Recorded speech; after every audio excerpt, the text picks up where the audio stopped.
Hola, ¿qué tal? Esto es Tus Derechos, una iniciativa del Tribunal Constitucional que junto a TV Perú buscan precisamente eso, acercarle sus derechos porque es información que usted necesita conocer y además necesita también poder manejar, como por ejemplo saber que el Tribunal Constitucional ha declarado ya la inconstitucionalidad de la prohibición de la negociación colectiva para obtener incrementos salariales, no en beneficio de los trabajadores de la administración pública. Este derecho sindical, además, hoy en Tus Derechos abordamos esta decisión del TC, hoy en Tus Derechos, negociación colectiva. Soy Rocío Aliaga, bienvenidos.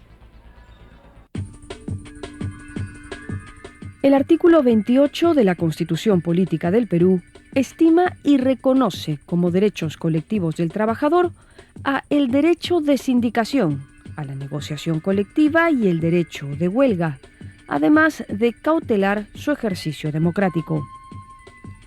Sin embargo, la Ley de Presupuesto para el año 2013 impedía en el artículo 6 la negociación colectiva para obtener incrementos salariales en beneficio de los trabajadores de la administración pública, situación que generó 3 demandas planteadas contra esta Ley de Presupuesto. Demandas del Colegio de Abogados del Callao, de Arequipa y algunos congresistas, al considerar inconstitucional la prohibición.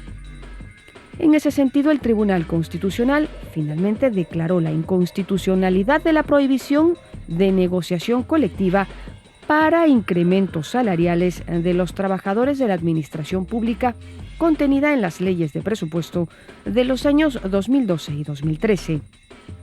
Sin embargo, el TC observó también que, a diferencia del sector privado, cuyas posibilidades de ejecución dependen únicamente de la autonomía de sus participantes, en el sector público la negociación colectiva considera acuerdos que dependen de aspectos monetarios que deben compatibilizarse con el presupuesto nacional, el cual está condicionado por factores como el crecimiento económico, la deuda pública, la demografía, la tasa de desempleo, entre otros.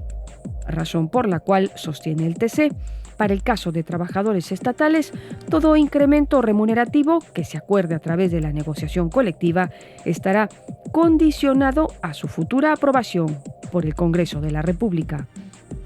Así, el tribunal sostiene este encargo al próximo Congreso, pues ellos, dice en la sentencia, deberán aprobar una norma que regule la negociación colectiva en el sector público. Una norma que debe complementarse con legislación que emita la representación nacional a partir de la primera legislatura ordinaria del periodo 2016-2017 y por un plazo que no podrá exceder a un año. Esta decisión implica que el fallo emitido no entrará en vigencia mientras no se cuente con una ley de negociación colectiva para el Estado. Esto es, que el fallo queda suspendido. Escuchábamos el informe que siempre nos da un poco el marco para la conversación aquí en Tus Derechos, esta mañana hablando de negociación colectiva y en efecto el TC, el Tribunal Constitucional, ha declarado la inconstitucionalidad de la prohibición de la negociación colectiva, pero esta sentencia es de aplicación pendiente o suspendida. ¿Cómo así, Felipe? Buenos días.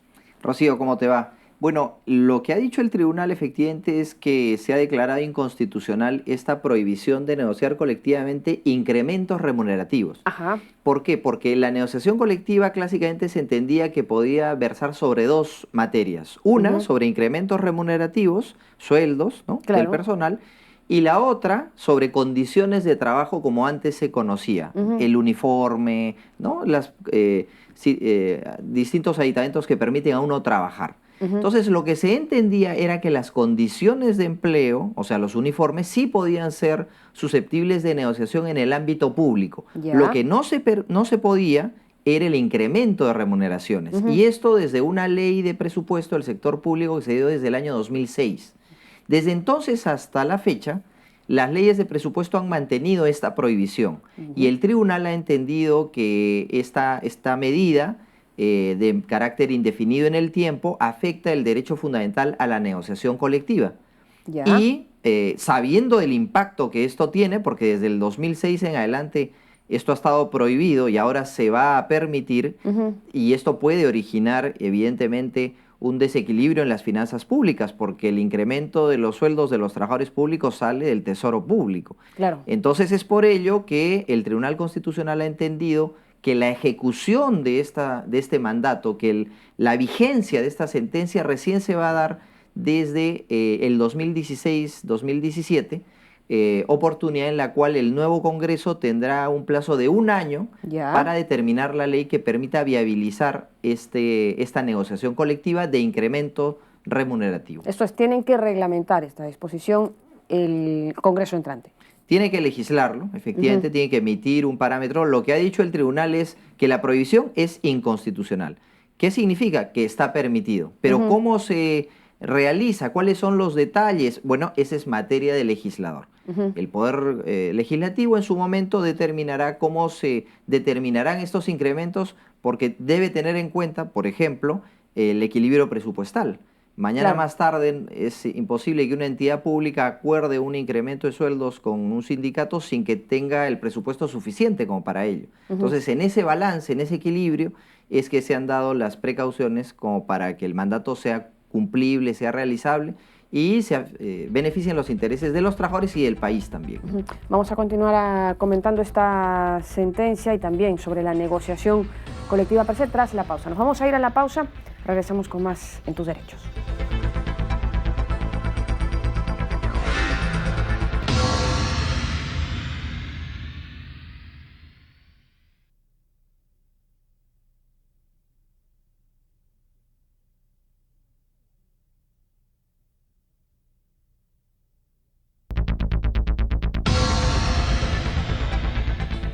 Continuamos con el programa Tus Derechos y tenemos el agrado de contar entre nosotros al exministro de Trabajo, el doctor Jaime Zavala, quien además es experto en negociaciones colectivas.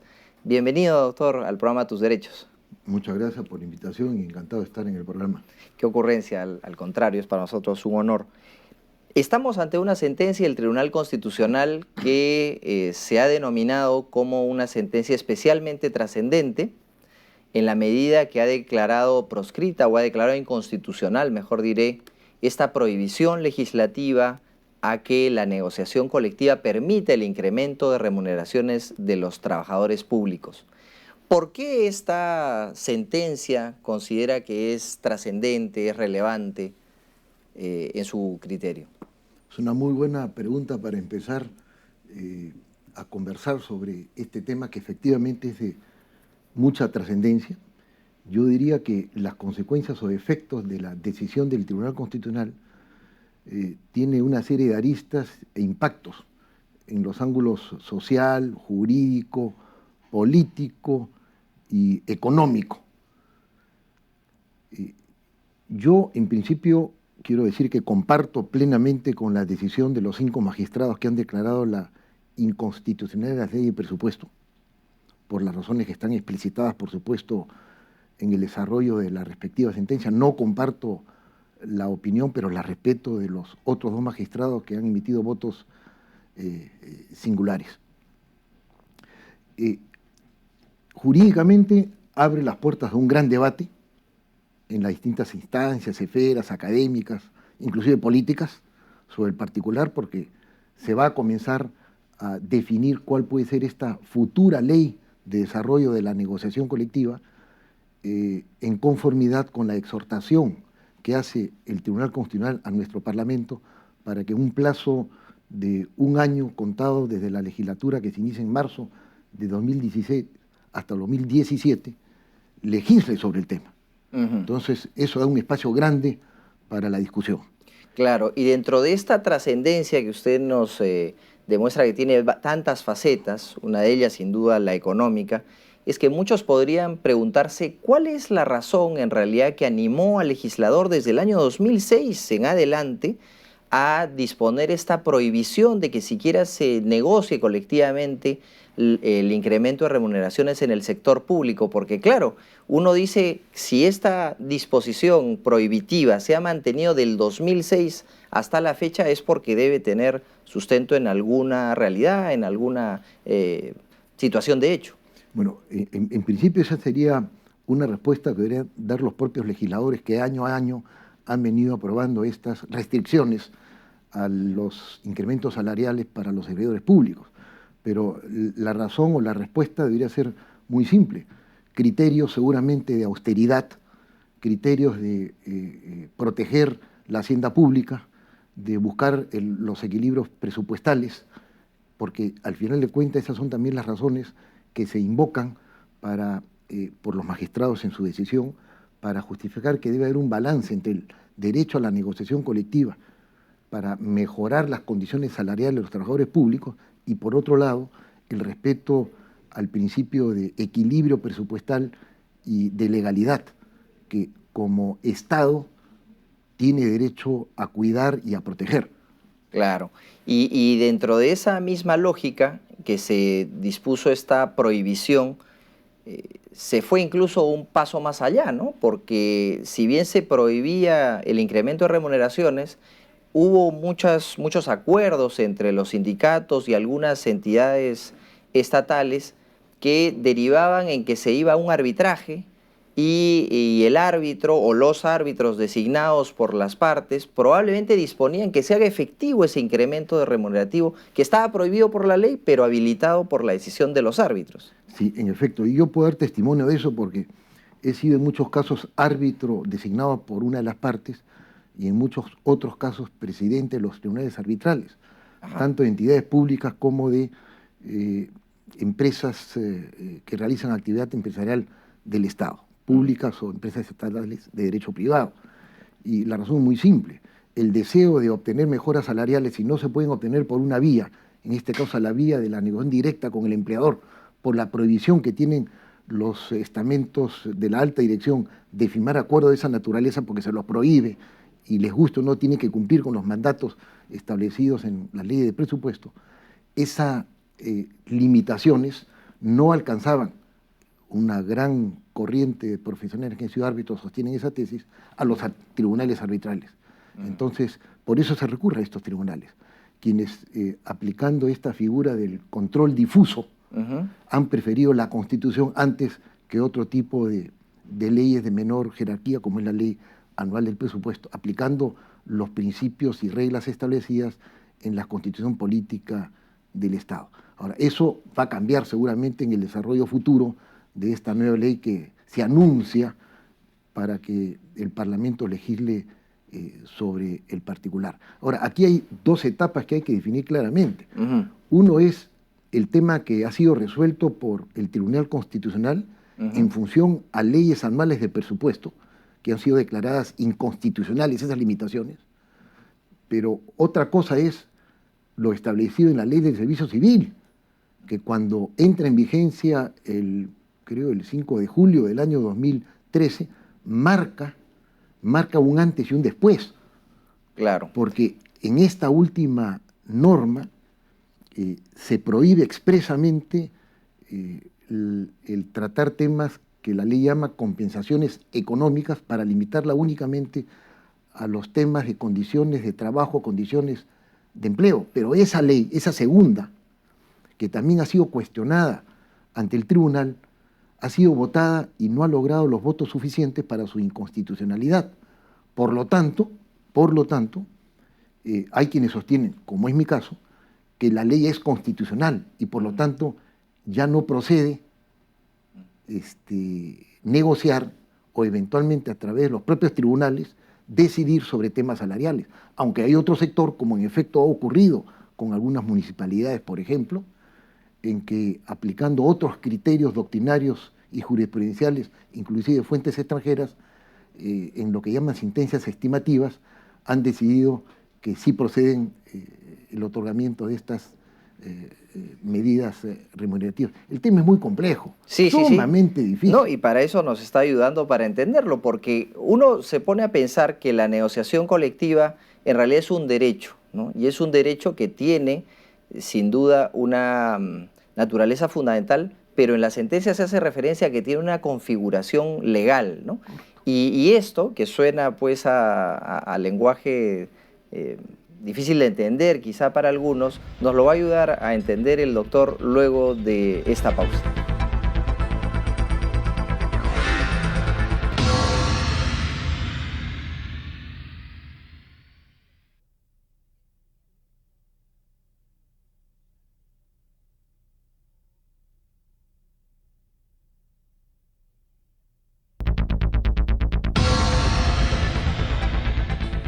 Seguimos con el programa Tus Derechos y nos quedamos viendo que estamos hablando de un derecho fundamental, pero que tiene configuración legal. ¿A qué nos referimos cuando hacemos referencia a esto, doctor Zavala? Bueno, como ha dicho el Tribunal Constitucional, la negociación colectiva es un derecho de configuración legal. Quiere decir que la ley puede desarrollar el contenido esencial de este derecho, pero sin vaciarlo, dejar de lado su verdadera esencia, que es el acceso o a la posibilidad de poder mejorar sus condiciones de empleo y sus condiciones remunerativas. ¿Esto qué significa? Y por eso esa decisión del tribunal de exhortar al Parlamento a que legisle sobre el tema.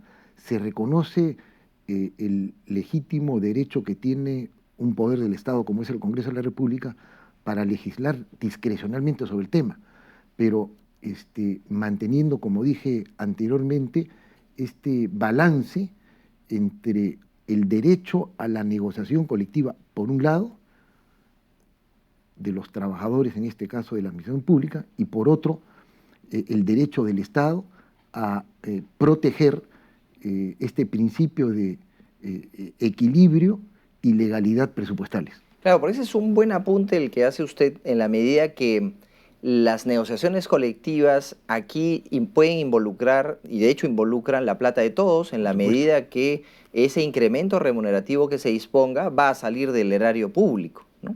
Y de tal manera que es distinta la negociación colectiva en el sector público del sector privado, donde si la empresa dispone un incremento remunerativo, no tiene por qué afectar a las personas que son ajenas a esa empresa. Aquí no.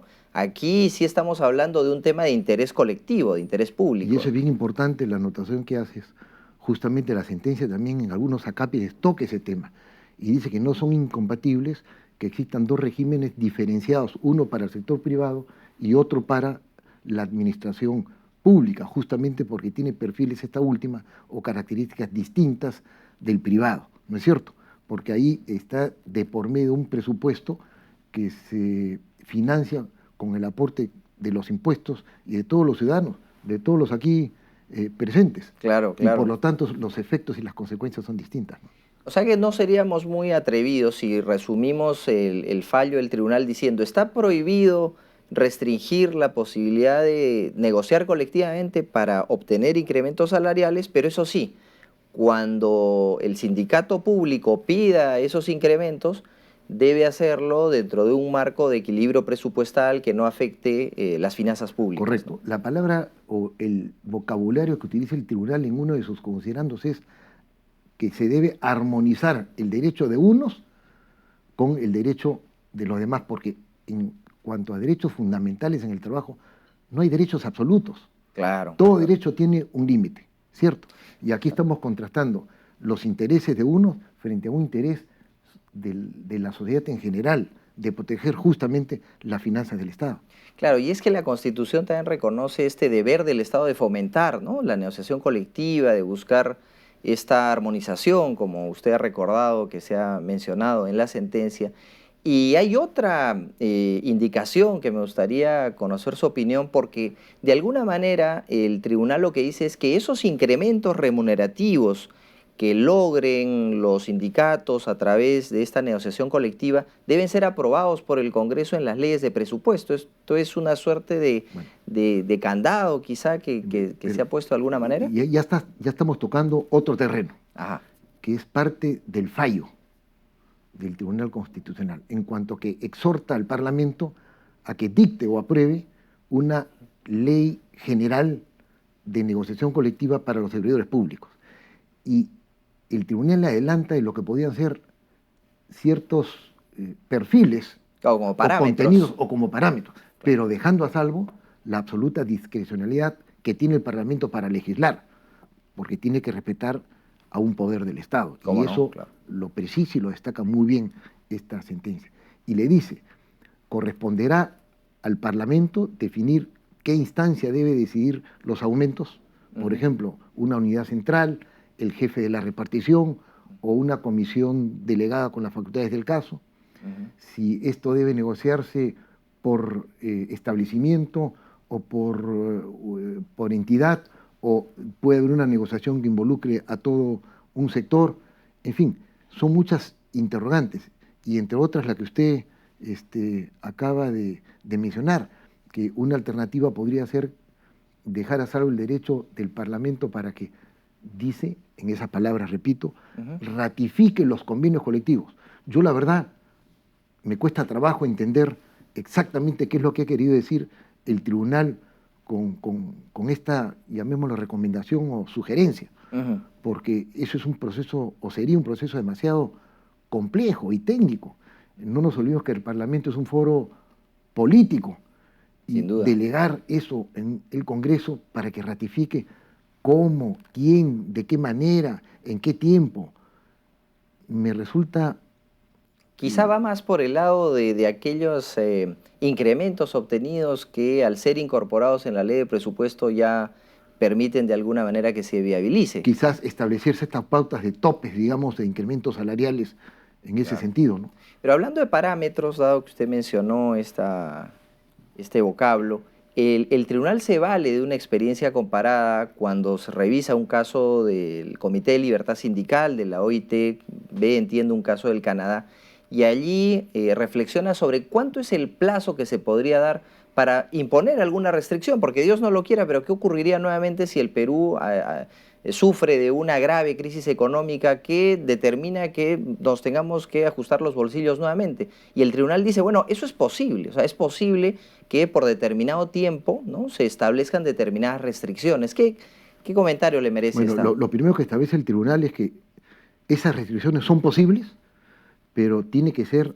justificadas en situaciones excepcionales. De acuerdo. No dice, como no podría decir cuáles son esas situaciones, porque las deja a lo particular o a los supuestos que cada realidad nos pueda presentar, pero establece que esas situaciones excepcionales tienen que ser, primero, transitorias o temporales, que es un factor sumamente importante, y razonables. Y en tercer lugar, que no se desvirtúe la verdadera esencia del derecho a la negociación colectiva. Y para eso han mencionado que un plazo máximo podría ser de 3 años. No extiende mucho el por qué 3 años, pero como acaba de señalar, eso está recogido de algún caso particular en la jurisprudencia canadiense, me parece, Claro. como un plazo de plazos máximo para mantener una situación de carácter transitorio, ¿no? Claro, porque siempre fijar un plazo es de por sí un poco arbitrario, ¿no? Así decimos Entonces, los abogados, todo plazo es arbitrario. Todo plazo es arbitrario, pero aquí se está valiendo de una experiencia internacional que puede dar, pues, luces a la legislación nacional. Ahora, sí, perdón. Hay algo que yo quiero mencionar porque es importante, ¿no? Esta sentencia del tribunal, que yo la califico de revolucionaria, entre comillas, porque creo que es una de las sentencias en el ámbito laboral público de mayor importancia en la última década, por decirlo así, va a afectar, no estoy diciendo para bien ni para mal, simplemente afecta un proceso de reforma del Estado en el tema laboral y abre una discusión política, nada menos ni nada más justo cuando estamos entrando a un proceso electoral que va a terminar en la elección de un nuevo gobierno que va a asumir el mando el próximo 28 de julio del 2016. Entonces, esta sentencia, que contiene una parte exhortativa para que legisle sobre el tema, va a agarrar parte de este gobierno y parte del próximo. Y nos preguntamos, ¿quiénes van a legislar? ¿Quiénes van a debatir este tema? ¿Va a obligar a todo partido político a tomar una posición sobre un tema de gran trascendencia, a fijar su actitud y alcanzar propuestas sobre algo que compete a todos por su interés nacional, ¿no? Empezamos hablando de la trascendencia económica, seguimos con la jurídica, hemos terminado con la política, tal como lo anunció el doctor Zavala, a quien agradecemos mucho por su participación en el programa, y los invitamos ahora a ver las frases del programa. La negociación colectiva es un derecho de configuración legal. Quiere decir que la ley puede desarrollar el contenido esencial de este derecho, pero sin vaciarlo o dejar de lado su verdadera esencia, que es el acceso o la posibilidad de poder mejorar sus condiciones de empleo y condiciones remunerativas. En cuanto al fallo, exhorta al Parlamento a que dicte o apruebe una ley general de negociación colectiva para los servidores públicos. Muy bien, escuchamos las opiniones, las impresiones de nuestro invitado del programa de hoy, pero para que quede así, en todo caso, subrayado, se ha determinado la inconstitucionalidad de la prohibición de la negociación colectiva para obtener incrementos salariales en beneficio de los trabajadores de la administración pública, que esto, bueno, ya será visto más adelante en el Congreso entrante. Sí, el Congreso tiene tras de sí una responsabilidad importantísima, que es regular y desarrollar legislativamente este concepto, este derecho fundamental que el Tribunal Constitucional ha entendido que es plenamente aplicable no solo a las condiciones de empleo, como antes se conocía, el uniforme, como comentábamos hace un rato, sino también inclusive al tema de la remuneración de los trabajadores. Claro, que es casi el fondo, ¿no?, del asunto. Bueno, con eso hemos llegado al final de este programa. Gracias por habernos acompañado. Nos vamos, como siempre, comentándoles que cualquier comentario, sugerencia que ustedes estimen pueda ser tema del programa, nos lo hagan llegar a nuestras cuentas en las redes sociales. Continúen TV Perú, mucho más que ver. Chau, chau.